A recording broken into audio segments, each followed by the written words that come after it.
Got it. Bouchard, how are you Yes. today? I am excellent. Thank you. How are you? I'm good. Welcome to 69 Faces of Rock. Congratulations on your new album. Yes. Thank you. Thank Okay. you. Tell me about the planning and creation of Imaginos III.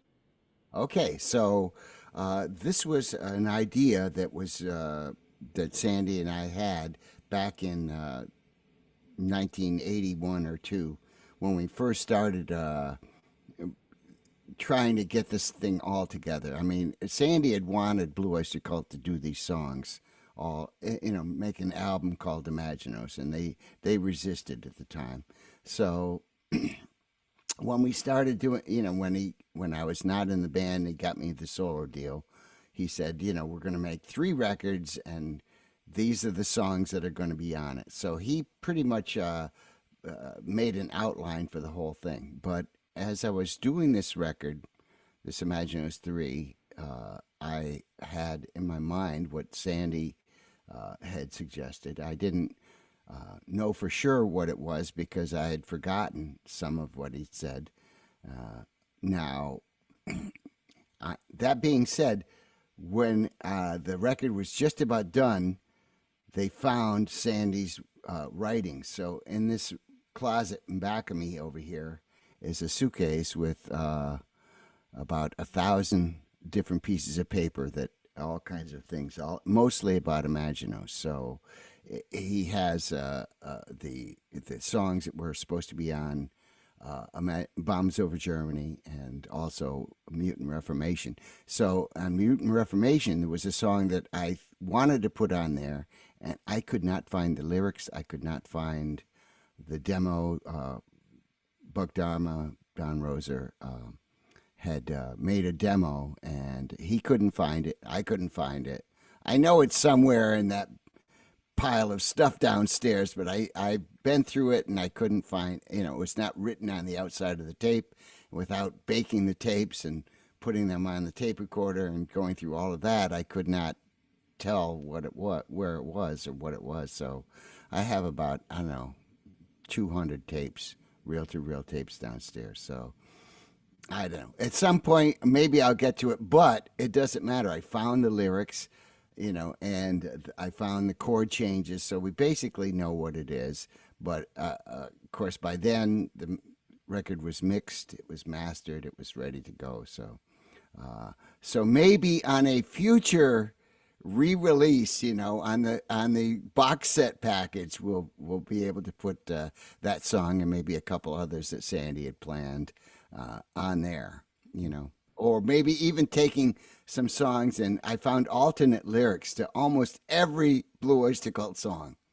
I mean, and they really weren't bad. It was just, Sandy just reworking them and trying to make it even better. So, I could put ETI with a whole different set of lyrics.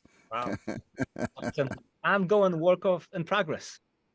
Yes, yes, ongoing work in progress. Well, so now that the 3 records are done, there's I've realized a promise and a dream that I made to Sandy when he was in the hospital before he passed away. So that's been very cathartic for me and really good. But now, what's next? You say.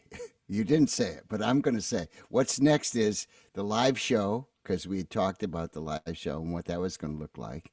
So I have some dates that I'm doing right now, just 4 dates on the East Coast, and I don't know where your I'm in listeners Chicago. are. Where? I'm in Chicago. Oh, Chicago. Okay, so our plan was to do some East Coast dates, then do some Midwest dates, and of course Chicago would be, an obvious place to play. So that is either going to happen in December or more likely in the spring because I have a bunch of tours that I'm doing this fall. I'm touring with the Dictators in Spain, and then they might have another thing. But right now, so the next thing coming up is the 4 gigs that I have on the East Coast, which are August 30th in New York City, a place called the Sony Hall, September 2nd Annapolis, Maryland, at a place called Ram's Head. Uh, September 6th in Pawling, New York, Daryl's house, Daryl Hall's house, which is a great, I think we're probably going to record that because they have the facility to do live from Daryl's house. I don't know if you've ever seen any of those videos, but they're usually pretty good. And then September 7th, we're playing in Leesburg, Virginia at the Tally Ho. So that's what's up for that. But also is the graphic novel. Okay, so the first edition, Reimaginos, is complete or mostly complete. We're starting to work on the second and third graphic novels. So we have outlines and kind of a story arc, and so that is something that is definitely going to happen. You know, it's really. I think it looks great. I love it. I know that Sandy would love this too because before he died, he was working on getting a video game with Activision and also a movie. And I actually, in this pile of papers, I have a 12-page treatment done by a guy named David Fincher, Mhm. who did Gone Girl, Fight Club, and a few other very popular movies. So I'm going to reach out to him, after the dust settles, after my live gigs, and see if he's still interested in doing this thing, and maybe we can work something out with the record company. Wow, can you imagine? Yeah. The album is titled Mutant Reformation. What does that refer to? That refers to what happens after humanity has destroyed itself. Mhm. And now the aliens have come back. They no longer need to fear us, and now they're recreating the world, a better world. Mhm. Um, So, the songs feature plenty of guests. How did you get all these people involved? oh, this was all my friends. That was from the very beginning. I wanted, because when we started this thing, I'd only played, I played in high school band, I played in a college band, but I really didn't play. I was always jamming with other musicians, but I didn't have a band with them, and so I really wanted all my friends to be on it, and I did get a bunch of people. I got Al DeNova and Robbie Krieger and a few people like that, but I didn't, not nearly as many as I wanted to. Of course, the basic band that did all the tracks were some of my favorite musicians: Kenny Aronson, the amazing bass player, and Jack Rigg and Tom Morangello were great guitar players, great musicians overall. And and then the keyboard players, Vonchek and Mandel and Alan Lanier and my brother Joe, they all were great too.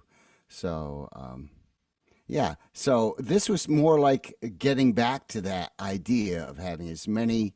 This one I think has more guest musicians than the original Imaginos. It has, I think, 37 people uh, contributed to the record. So that's, yeah, I'm pretty stoked about that. I love all the guest vocalists. Susie Lorraine, who I've known since she was 17 years old, and Mike Watt, that I've known for about 30 years. From the Minutemen, and Mike Fornatel, that I've only known for about 10 years, but we've worked together before in other projects, and jammed together countless times. Every time I go to a party or something where there's people jumping up on stage, he's always there. So I knew what kind of musician he was. And of course, the newest member of my musical group, of course, is Stizon Griffin, the drummer.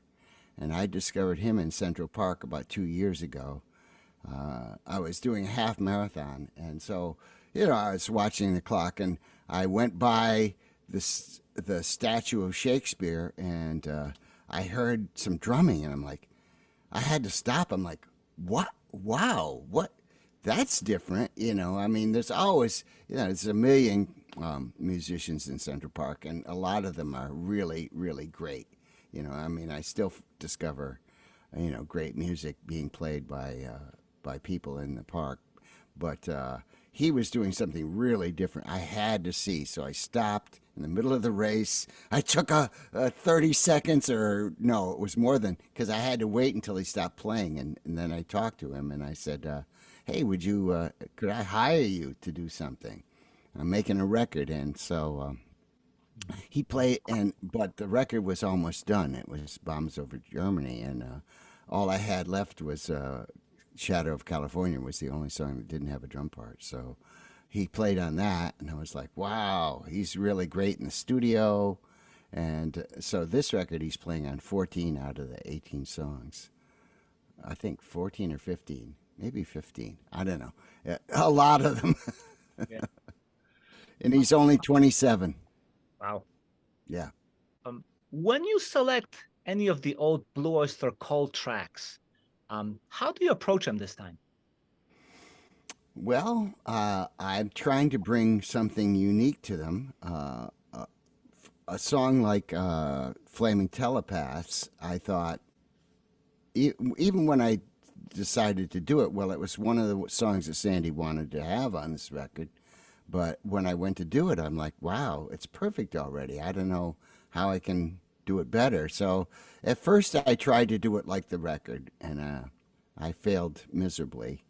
And I realized that I can't, at this point in my life, I cannot sing as high as Eric sang on that. He can't sing that high either. So, that's my one consolation, but I could not match his vocal on that. So I had to change the key and make it lower. And then I thought, well, I've already changed the key. How would it sound if I swapped out the electric guitars for an acoustic guitar? So the backbone of the track is an acoustic guitar, and I thought it still sounds really heavy, So I was like, okay, yeah. Which kind of brings me to my next question. When I listen to the album, I feel there's a very specific balance to it. Was this planned, or did it just kind of come out this way? Yeah, I don't. I mean, yes, I see that. I see that I wanted it to be balanced, but I also, the other thing was to tie up the loose ends that had been left in the other two records. There's a lot of things like what happens after the world destroys itself, after humanity destroys itself. What happened to the girl that love made blind? They sent her to Aldebaran. The astronomers sent her to Aldebaran, and then she's got eternal life. She's got to show up again. Yeah. So I brought her back. I wrote a song where she comes back to Earth, and that's pretty much the end of the, other than the Buddha's Knee. Buddha's Knee was a soft white underbelly song that I wrote with Sandy. It was the first song I'd ever written with him, so it was very significant to put it as the last song of the trilogy. Once again, the album has a very cool cover. Could you explain the origins of that cover? Okay, so that on the cover is that's an actual picture of a turkey hawk that Richard Zoll took.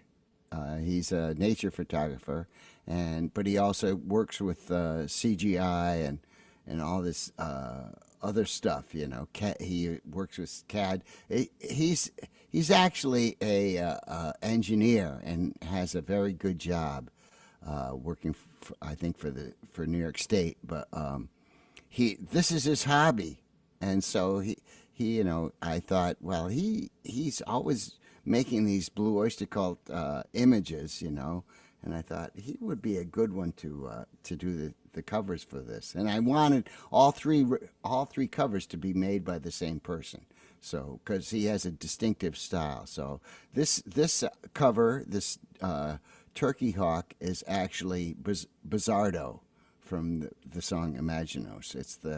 It's Imaginos as a bird, Got it. because Imaginos is a changeling. So when the world is destroyed, Imaginos becomes a bird. He becomes Bizardo, at least for the time being.